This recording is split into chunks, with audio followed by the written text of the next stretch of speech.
हाँ जी, good morning. नमस्कार, जय हिंद, जय भारत, जय हिमाचल। सबसे पहले तो टॉपिक शुरू करने से पहले कल पिछले कल आप लोगों ने बहुत इच्छा रखी थी, डिमांड रखी थी कि हमें current GK, basic GK, Indian history, geography, polity, miscellaneous की यूट्यूब पे क्लास डाली जाए। आप ऑनलाइन क्लास लगाते हैं, बहुत अच्छी बात है। आप बहुत अच्छी तैयारी करते हैं, बहुत अच्छी बात है। लेकिन आप लोग कुछ एक्स्ट्रा कर पाए, आप लोगों को ध्यान में रखते हुए और आपकी जरूरतों को ध्यान में रखते हुए और आपके कहने से हम लोगों ने करंट जीके को, अप्रैल का करंट जीके जो है वो कल आपको बताया था। जो बहुत इंपॉर्टेंट है वही बताया था। हालांकि करें तो और भी निकल आएगा। स्पेशली अग्निवीर का एग्जाम चल रहा है आजकल, उनके लिए तो ये बहुत ही बढ़िया है। और ये भी मान के चलो कि अप्रैल चल रहा है, अक्टूबर 2024 तक ये करंट ही माना जाएगा। जिसको हम अप्रैल बोलते हैं, इसका मतलब होता है कि मार्च में जो घटनाएं हुई हैं वो आपके सामने रखी जाएंगी। तो कल हम लोगों ने टॉपिक स्टार्ट किया था कि किस प्रकार से 18वां लोकसभा के चुनाव हो रहे हैं। यूपी और बंगाल ऐसे स्टेट हैं जहां सातों ही चरणों में चुनाव हो रहे हैं। जम्मू कश्मीर आपका एकमात्र ऐसा स्टेट है जिसमें जितनी लोकसभा की सीटें हैं उतने ही चरणों में चुनाव हो रहे हैं। 85 की एज से ज्यादा के लोग और 40% से ज्यादा हैंडीकैप लोगों के लिए सरकार ने पहली बार एक ऑप्शन दिया है कि वो घर से वोट कर सकते हैं। बाहरी मणिपुर एक ऐसी सीट है जहां पर दो चरणों में चुनाव होगा। पहला चरण 19 अप्रैल 2024 को शुरू हुआ और अंतिम चरण 1 जून 2024 को होगा और काउंटिंग 4 जून 2024 को होगी। एससी के लिए टोटल रिजर्व सीटें 84 हैं और एसटी के लिए रिजर्व सीटें 47 हैं। हमारे जो चीफ इलेक्शन कमिश्नर है वो राजीव कुमार है और दो अन्य इलेक्शन कमिश्नर जो हैं वो ज्ञानेश कुमार हैं, सुखबीर सिंह संधू हैं। दूसरा हमने पढ़ा कि किस प्रकार से राष्ट्रपति द्रौपदी मुर्मू जी ने बोल सकते हैं हम लोग कि 12वां व्यक्ति सुधा मूर्ति राज्यसभा के लिए नॉमिनेट करें। हमने पढ़ा कि किस प्रकार से कोलकाता अंडर वाटर मेट्रो चलाने वाला भारत का पहला शहर बना। इस तरह से आप लोगों ने बड़ा अच्छा रिस्पॉन्स दिया, आप लोगों ने बड़ा कोऑपरेट किया, आप लोगों ने वीडियो को अच्छे से देखा। मकसद एक ही है कि जो वीडियो डाला गया उससे आपको फायदा हो। अब हमारा सेकंड पार्ट आ जा रहा है। बहुत इंटरेस्टिंग पार्ट है आज का। पहले ही क्वेश्चन से इंटरेस्ट बनेगा और छोटा सा वीडियो है, मतलब छोटी सी क्लास है क्योंकि बच्चा ही थोड़ा है। तो पहला क्वेश्चन है आज हमारा कि किस प्रकार से हम जानते हैं कि आज 2024 का विश्व है। आज का दौर एक ऐसा दौर है जिसमें हम बोल सकते हैं ईरान और इजराइल के साथ साथ आप लोगों का फिलिस्तीन, रशिया और यूक्रेन। आप समझ रहे हैं मैं क्या बोलने चाह रहा हूं कि विश्व के ऐसे कुछ देश हैं जो हम महसूस कर रहे हैं जो लड़ाई में उलझे हुए हैं। चाइना जैसे लोग हथियार बना रहे हैं। आज भारत फर्स्ट 10 में आता है निर्यात करने में, एग्रीकल्चर सेक्टर में। खेती बाड़ी के सामान की, गेहूं की बात करें तो हम फर्स्ट 10 में आ जाते हैं। लेकिन हम अमीर नहीं बन पाते हैं। अमीर बनता है फ्रांस, अमीर बनता है रूस, अमीर बनता है चीन, अमीर बनता है इंग्लैंड, सॉरी अमेरिका। क्यों? क्योंकि ये निर्यात करते हैं हथियारों का। अब क्वेश्चन है कि विश्व में सबसे ज्यादा हथियार कौन बेचता है, कौन निर्यात करता है? नंबर 1, विश्व में सर्वाधिक हथियार यूएसए बेचता है।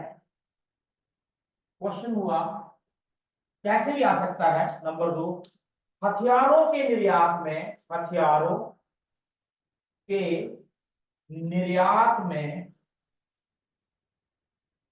USA number 1। ठीक है, हथियारों के निर्यात में यूएसए नंबर 1, फ्रांस नंबर 2 और रूस नंबर 3। नंबर 2 फ्रांस, नंबर 3 रूस, नंबर 4 चीन। मैं इससे आगे नहीं जा रहा। नंबर 5 जर्मनी है। यानी यूएसए, फ्रांस, रूस, चीन। एक हो गया बेचने वाले। अब बात करते हैं खरीदने वालों। खरीदने में, यूं कहें आयात करने में, इंपोर्ट करने में, अभी जो नया डाटा आया है उसमें नंबर 1 गर्व भी हो रहा है बताते हुए हमारा भारत है। नंबर 1 भारत, हथियार खरीदने में नंबर 1 भारत है तो ये लड़ाई का ही समान है, लेकिन फिर भी हम नंबर 1 है तो नंबर 1 है, बात खत्म। हम नंबर 1 है और नंबर 4 पे लिखेंगे भारत अपने हथियारों का। नंबर 2 यहां लिख देता हूं सऊदी अरब। 2023 में सऊदी अरब 1 था, इंडिया नंबर 2 था। इस बार हम नंबर 1 हो गए। अगला क्वेश्चन लिख रहा हूं, भारत सर्वाधिक हथियार फ्रांस से खरीदता है। रूस नंबर 2 फ्रांस से खरीदता है। मैं फिर से एक को कंक्लूड करता हूं, क्या लिखा है इसको पढ़ने की आप स्क्रीनशॉट भी ले सकते हैं, आप नोट भी कर सकते हैं और ऐसे भी सुन सकते हैं कि विश्व में आज हथियारों की होड़ है।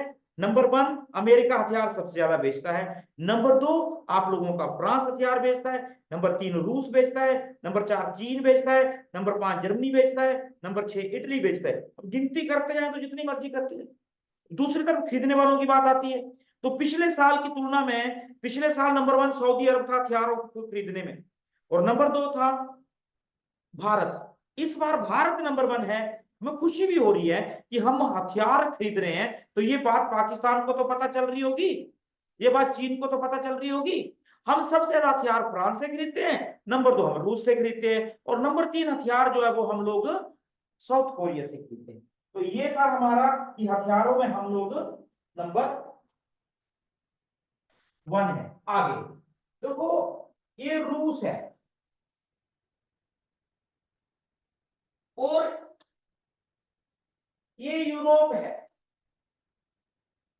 रूस की खासियत है कि रूस एशिया में भी है और रूस यूरोप में भी है। मैं करंट जीके करा रहा हूं, बेसिक जीके नहीं करा रहा हूं, इसलिए मैं समझा नहीं रहा हूं। मैं सिर्फ इतना बता रहा हूं कि यूरोप के जितने भी देश हैं वो ऐसे हैं, छोटे छोटे।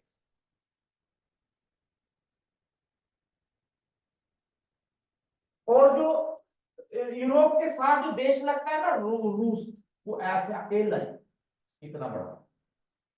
अब इतना बड़ा देश इतने छोटे से देश से लड़ाई करेगा तो किसकी जीत होगी? इसकी होगी या इसकी होगी? इतने बड़ी की कॉमन सेंस है। आप बोलेंगे इसकी होगी, हाँ भाई इसकी होगी। इसलिए ये जो देश थे ये डरने लग पड़े। इन्होंने सोचा कि कहीं ऐसा ना हो कि रूस आगे बढ़ता है और हमें गुलाम बनाता चला जाए। बहुत पहले की बात है ये, 1949 की बात है ये। तो हम रूस का मुकाबला नहीं कर पाएंगे। उस स्थिति में इन्होंने प्लान की क्यों ना हम इकट्ठे हो जाए, यूनिट बना लिया अपनी, जाने नहीं देंगे इसको आगे। तो ये भी इकट्ठे हो गए, ये भी इकट्ठे हो गए। क्यों इकट्ठे हो गए? इसके लिए इकट्ठे हो गए। तो इन्होंने अपनी सलाह करी कि मानो हम सारे मेंबर बन, एग्जांपल मानो 4 आर्मी सदस्य बन गए। अगर 1 2 3 4, अगर एक पर भी रूस ने हमला कर दिया तो दूसरा तीसरा चौथा बोलेगा कि ये मेरे ऊपर हमला है और हम इकट्ठे हो जाएंगे और इससे लड़ाई करेंगे। ये बात रूस को अच्छी नहीं लगती थी क्योंकि रूस जानता था कि ये जो चक्रव्यूह बना रहे हैं मेरे लिए बना रहे हैं। तो ये एक सैनिक संगठन था और उसको नाम दिया गया था नाटो। ध्यान से सुनेंगे, क्या नाम दिया गया था? नाटो। अब नाटो का मतलब था North Atlantic Treaty Organization. North Atlantic Treaty Organization. ये जो नाटो था, नाटो को हम बोल सकते हैं कि एक सैनिक संगठन था, सैनिक। और ये किसके लिए बनाया गया था, मैं शॉर्ट में लिख रहा हूं, ये करंट जीके का कंसेप्ट नहीं है, ये करंट जीके का कंसेप्ट नहीं है। नाटो एक सैनिक संगठन था, इसका हेड ऑफिस जो है वो बेल्जियम, बेल्जियम के ब्रुसेल्स में है। इसके टोटल सदस्य या मेंबर 32 हैं। तो भाई करंट क्या है इसमें, करंट है कि 32वां सदस्य बना नाटो का,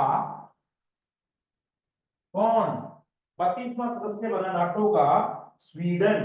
कौन, स्वीडन। और 31वां सदस्य था फिनलैंड। अब देखो इसमें करंट क्या है, करंट तो इसमें सिर्फ यही है, ये बात, ये नाटो का 32वां सदस्य कौन बना। बाकी तो चलो बता दिया आपको नाटो है क्या, बना क्यों था, उसको बनाने की जरूरत क्या पड़ी थी। ठीक है, चलो ये भी हो गया। आगे चलते हैं, बड़ा इंपॉर्टेंट क्वेश्चन है। हम YouTube पे क्लास डाल रहे हैं और आप YouTube पे क्लास देख रहे हैं। मैं चाह रहा हूं कि ये क्लास बहुत सारे लोग देखें। मैं चाह रहा हूं कि हिमाचल के टीचर कोई कमजोर नहीं होते हैं। मैं चाह रहा हूं कि हिमाचल के लोगों के पास कोई ज्ञान की कमी नहीं होती है। जो बिहार और यूपी वाले बड़े इंटेलिजेंट होते हैं, महाराष्ट्र वाले, दिल्ली वाले बड़े इंटेलिजेंट होते हैं कि उनके सब्सक्राइबर करोड़ों में होते हैं और हमारे सब्सक्राइबर हजारों में होते हैं। कारण क्या है, कारण वहां पॉपुलेशन है। और कई बार ऐसी स्थितियां बन जाती हैं कि हम लोग कल्पना करते हैं कि हमें अपने बिजनेस को बढ़ाना है तो कैसे बढ़ाएं। हम कई प्रकार के ऑफर देते हैं, कई प्रकार के लालच देते हैं। देखो विश्व में भी ऐसे होता है, भारत तरक्की करेगा कि अमेरिका तरक्की करेगा कि फ्रांस तरक्की करेगा, ये इस चीज पर निर्भर करता है कि भारत के अपने पड़ोसियों के साथ भारत के विश्व में कैसे रिश्ते हैं। अब भारत की कई चीजों को विश्व में बैन कर दिया जाता है। अब परसों में सुन रहा था एमडीएच के मसाले सिंगापुर में बैन कर दिया जी, कुछ कारण है, कुछ हेल्थ वाइज इशू आ रहे हैं इसको खाने से। तो ये एक बैड इंप्रेशन था जो कि भारत का नाम खराब हो रहा था और पूरे विश्व में खराब हो रहा था। अब एक एमडीएच के मसाले का अगर न्यूज आ जाती है तो सिंगापुर में तो उसकी डिमांड घटेगी घटेगी, भारत में भी घट जाएगी। भारतीय लोग भी नहीं उसको खरीदना पसंद करेंगे कि भाई ये खराब है, इसमें दिक्कत है, इससे कैंसर हो रहा है, इसके वो हो रहा है, ऐसे वैसे कुछ भी बोल सकते हैं। तो मैं ये नहीं बोल रहा, मैंने न्यूज सुनी और मैंने आपके उसके सामने आपको रख दिया। ये आज 24 तारीख है, 22 तारीख की न्यूज थी और मैंने शायद इसको इंडिया टीवी पे देखा था तो मैंने आपसे शेयर कर लिया। तो कहने का मतलब क्या है, कहने का मतलब ये कि हम चाहते हैं कि हमारा व्यवसाय फले फूले। तो व्यवसाय फलने फूलने के पीछे बहुत सारे कारण होते हैं। सिर्फ यही कारण नहीं होता कि आपकी डीलिंग अच्छी है, यही कारण नहीं होता कि आपकी इन्वेस्टमेंट अच्छी है, यही कारण नहीं होता कि आपकी इन्वेस्टमेंट कहां पे हो रही है। और भी एक कारण ये भी माना जाता है कि आपके कस्टमर्स के साथ कैसे रिलेशन है, इवन आपके सरकार के साथ कैसे रिलेशन है। अब मानो मैं एग्जांपल देता हूं कि आप लोगों ने फॉर एग्जांपल एक सामान बनाया, चाय 100 रुपए की किलो है, आप उसको बेचने के लिए श्रीलंका चले गए और चाय बहुत बढ़िया है, ए ग्रेड की है। लेकिन जब आप चाय लेके श्रीलंका के तो आपको श्रीलंका ने बोला कि भाई आपने हमारे देश में चाय बेच ली, हम तो टैक्स लगाएंगे आपके ऊपर, है ना। एक्साइज ड्यूटी बोल लो, कुछ और बोल लो, इंपोर्ट टैक्स बोल लो, कुछ भी बोल लो। तो इन्होंने बोला कितना लगाएंगे, हम तो 100 रुपया लगाएंगे। तो हमारी चाय श्रीलंका में पहुंचती हो गई 200 रुपए की। भाई 100 रुपए की तो वो हमारे देश में पड़ रही है, 100 रुपए उसके ऊपर प्लस टैक्स हो गए, ठीक है। तो 200 की होगी। अब प्रॉफिट भी तो रखना है, मानो 20 रुपया रख लिया, 220 रुपया हो गया। अब एक चाय श्रीलंका की खुद की है, श्रीलंका में चाय महंगी पड़ती है, श्रीलंका में चाय बनती 200 रुपए की है और श्रीलंका में 180 की बनती है। मानो श्रीलंका 200 में सेल करता है, हम 200 में सेल कर ही नहीं पाएंगे क्योंकि 200 में सेल ही करने तो जाना क्यों इतनी दूर से, प्रॉफिट तो हमें चाहिए। हमारी 220 में बिकती है, श्रीलंका वाली 200 में बिकती है। भाई लोग किसको खरीदेंगे, लोग तो श्रीलंका वाली को खरीदेंगे ना। कि वो सस्ती है, हमारी को कौन खरीदेगा? भाई हमारी वास्तव में बहुत सस्ती थी, लेकिन टैक्सों की वजह से महंगी हो गई है।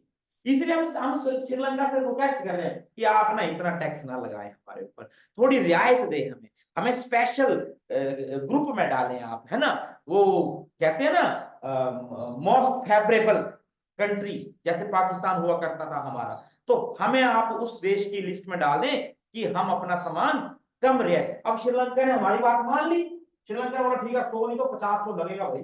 अब जैसे 50 लगा तो हमारी चाहे 150 हो गई, 20 रुपए हम लोगों ने ऊपर क्या रख दिया, टैक्स रख दिया, ये प्रॉफिट रख दिया 170 रुपए, हमारी 170 की श्रीलंका की 200, तो क्या हुआ, किसकी बिकेगी? हमारी बिकेगी। लेकिन श्रीलंका ऐसा कभी भी नहीं करेगा कि अपनी बेकार कर दे और हमारी बिके, वो इतना टैक्स लगाएगा कि ये भी 200 की हो जाए, ये भी 200 की हो जाए, फिर हम बेच लेंगे क्योंकि रेट बराबर है दोनों का। इसको बोलते हैं कि हम कई बार दूसरे देशों के साथ जब कंपैरिजन करते हैं, दूसरे देशों के साथ जब बिजनेस करते हैं, तो हमारी कोशिश होती है कि हमें कुछ स्पेशल रिबेट्स दी जाएं। और इसलिए हमने पिछले 16 सालों से फ्रांस के साथ एक डील कर रहे थे, यूरोप के साथ एक डील कर रहे थे कि हमें कुछ रियायत दी जाए। 16 सालों के कठिन परिश्रम के बाद भारत को अब वो मौका मिला है। यूरोप में एक संगठन है जिसको हम बोलते हैं यूरोपियन फ्री ट्रेड एसोसिएशन, तो बना एफ्टा। तो क्वेश्चन है, भारत EFTA एफ्टा का सदस्य बना। अभी ना आप समझ आएंगे, यूरोपियन फ्री ट्रेड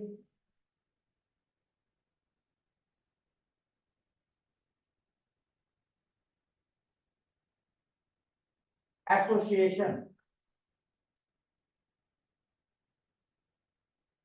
का सदस्य बना। बड़ा बड़ा सिंपल सा क्वेश्चन है कि भारत जो है वो फ्री ट्रेड का एसोसिएशन का सदस्य बना। मतलब क्या हुआ? मतलब हुआ कि भारत अब कोई चीज जब लेकर जाएगा यूरोप में, तो उसको उतने ज्यादा टैक्स नहीं लगेंगे, वो इजीली अपना सामान वहां बेच पाएगा। इससे दो फायदे होंगे, एक तो हमारा सामान बिकेगा, दूसरा हमारे व्यापारियों को नया सामान बनाने की ताकत मिलेगी। तो यूरोपियन फ्री ट्रेड एसोसिएशन यानी एफ्टा का सदस्य बना। अगला आगे चलते हैं, अगला खत्म होने वाला है, 2-3 क्वेश्चन बचे हैं। हाँ आगे है बड़ा ही इंपॉर्टेंट क्वेश्चन, आप अपने भारत को क्या समझते हैं? आप जानते हैं कि हमारे भारत ने चंद्रयान 3 पिछले साल 23 अगस्त 2023 को चंद्रमा के दक्षिणी ध्रुव पर उतारा, दक्षिणी ध्रुव पर उतारा। भारत ऐसा करने वाला विश्व का, भारत ऐसा करने वाला वाला चौथा देश बना। ठीक है, दक्षिणी ध्रुव पर उतारने वाला पहला देश बना। मतलब कि अगर ये चंद्रमा है तो सब यहां उतरते हैं, भारत यहां उतर, और जापान पांचवा देश बना। ये कोई करंट जीके नहीं, ये कोई करंट जीके नहीं है, बेसिक जीके है ना, मैंने करवा दिया, आपको पता होना चाहिए कि भारत का जो चंद्रयान 3 था ये 2023 में उतरा, ये दक्षिणी ध्रुव में उतरा, ये भारत ऐसा करने वाला चौथा देश था जो चंद्रमा की सतह पर उतरा, परंतु दक्षिणी ध्रुव पर साउदर्न पोल पर उतरने वाला पहला देश था। लेकिन भारत के बाद जापान भी हो गया, तो आज तक 5 देश चंद्रमा पर उतरे हैं, 5 देश चंद्रमा पर उतरे। अब मैं फिर कहूंगा कि इसमें कोई कोई करंट वाला बात नहीं है, तो बेसिक जीके मुझे करवाना भी नहीं चाहिए था अभी क्योंकि टाइम वेस्ट होगा। लेकिन मैं इतना जरूर बताऊं कि हमारा जब चंद्रमा पर यान उतरा, या दक्षिणी ध्रुव पर उतरा, तो हमारे प्रधानमंत्री नरेंद्र मोदी ने इस जगह को, चंद्रमा की इस जगह को नाम दिया शिव शक्ति। क्या नाम दिया? शिव शक्ति। मार्च 2024 में विश्व की जो अंतरिक्ष वाली, चंद्रमा वाली, अंतरिक्ष वाली जो एजेंसी है वर्ल्ड की, उसने इसको अब शिव शक्ति नाम माना। अब जैसे कोलंबस ने अमेरिका खोज कर दी तो आज हम अमेरिका बोलते हैं। कभी भविष्य में फ्रांस का कोई यान यहां जाएगा तो वो बोलेगा कि चंद्रमा के शिव शक्ति स्थल पर उतरा। अब पूरा वर्ल्ड इसको शिव शक्ति बोल रहा है। तो ये है जीके का क्वेश्चन। चंद्रमा के दक्षिणी ध्रुव का नाम अब शिव शक्ति